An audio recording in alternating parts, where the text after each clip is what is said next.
Hey, how the hell are you? So this is my video entry into the 500 subscriber contest that's being put on by Johnny Mac over at Rock and Metal Plus. So first and foremost, congrats on reaching 500 subs. Here's to many more and continued success. It's definitely deserved. You post some great videos. And about those videos and about who Johnny is, for those who don't know, he posts about rock and metal, hence the name. But beyond that, I believe he also goes into some video games, movies, and maybe some other miscellaneous things.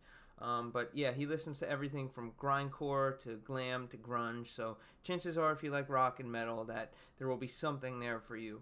And he typically labels every video genre specific. So if you're not into grindcore and more into grunge, you could find that very easily on his channel. So be sure to check him out, and I will link the video for this contest as well as a link to his channel in the description below. Also in the description below, I will include the 5 shoutouts that are part of this contest, as well as links to their channels. But before I get into that, the other part of this contest is naming 5 albums that were influential on your musical taste. So the first album that came to mind for me was Kiss's Destroyer. As a kid, I would lock myself in my room, play this album on repeat over and over again, obsess over the cover, the album art, draw it really horribly, doodle whatever on a little piece of notebook paper, and draw the Kiss faces. I was Gene Simmons for Halloween one year as a kid, and the first track off of this album, Detroit Rock City, it starts off with like some jangling of keys. Then a car door slams, one of Ace Frehley's guitar solos plays on the car radio.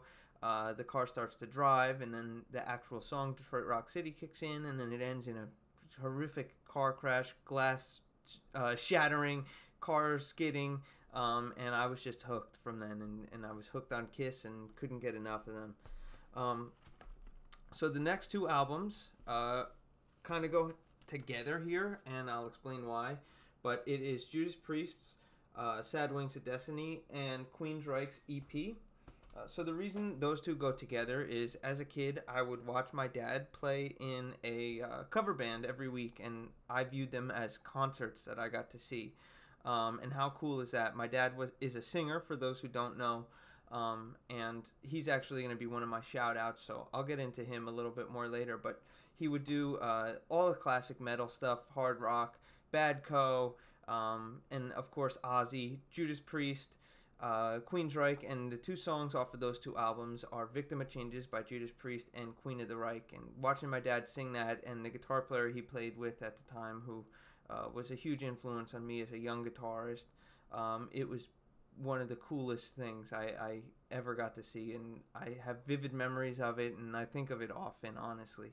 So then the next album, anyway, is, without rambling, I know I tend to ramble sometimes, but the next album that I want to get to that's been influential on me is Ozzy's Blizzard of Oz. And this, I've talked about it before, but it's the album that got me into guitar. The first song I ever learned how to play was D by Randy Rhoads. It's a classical guitar piece that he dedicated to his mother. I've posted a few renditions of it on my channel here in the past, and I'll probably revisit it at some point in the future. It's a song I go back to often. But anyway, yeah, without that album, I probably wouldn't be playing guitar, or maybe not have picked it up as soon as I did at 16. And then the last album, I don't have my CD collection here with me, but it is in storage at my mom's place. But anyway, the album, I have the shirt from when I went on tour, is Steve Vai's Passion and Warfare. This is one of the albums that got me into instrumental guitar music, along with Joe Satriani's Flying in a Blue Dream, but I don't have a shirt for that one. So yeah, Steve Vai's Passion and Warfare. I have vivid memories of going on car rides with my dad when I first discovered guitar, really, and guitar music. And we would listen to For the Love of God on repeat, and it's a song that still gives me chills. There's a rendition of Steve Vai playing it with a full orchestra, and it really is one of the most beautiful songs ever written. So for the next part of this video, I have to give 5 shout-outs. So for those for the 5 shout-outs, the channels I want to mention are, with the first shout out being my dad. His YouTube channel is Mick and Mandy.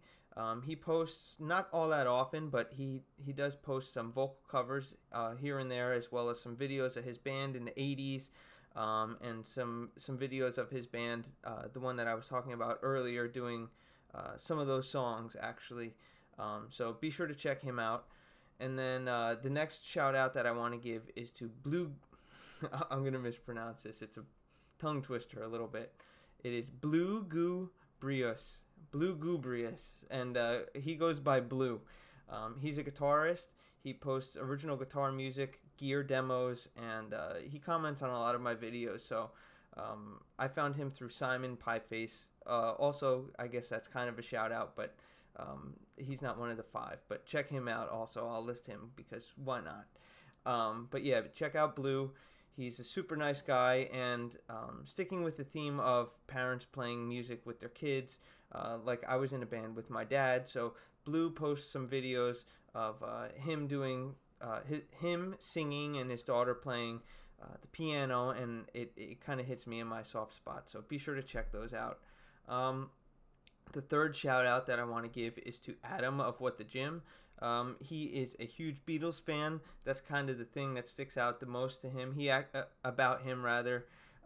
He's a super nice guy. He actually won my contest giveaway, and I will actually be on a live stream of his this upcoming weekend. I believe it is on Sunday the 23rd, at I think 3 p.m. my time, 8 p.m. his time. He's over in the UK. So if those times are not exactly correct, I will be sure to correct them in the description. But anyway, he's going to host me on his on the live stream to promote my album that came out last month, and I just wanted to return the favor and give him a shout out. So be sure to check him out.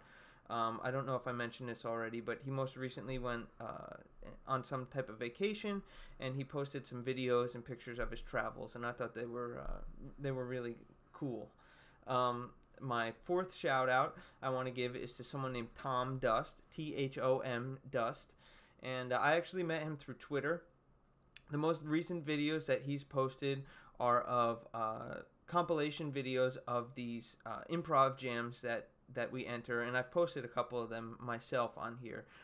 So if you like those, be sure to check him out. He posts, I think he's got around 140 videos uploaded now. It's a mix of covers and original music, and I think he definitely deserves more subscribers, so be sure to check him out. And then the fifth shout out that I'm going to give is also going to be for 2 people, because why not? They're both staples here in the VC, and that is Aaron Mutha Alamere as well as Steve from All the World's a Stage. They're both just super nice guys, and they always comment on my videos, and they both shout out various other channels in the VC. So be sure to check them out, support their content. They post some great videos. I'm sure you know who they are already, but if you don't, be sure to check them out. And with that, that's it. That's all I got for you. So have a good one, and thank you, and good luck to all those who enter.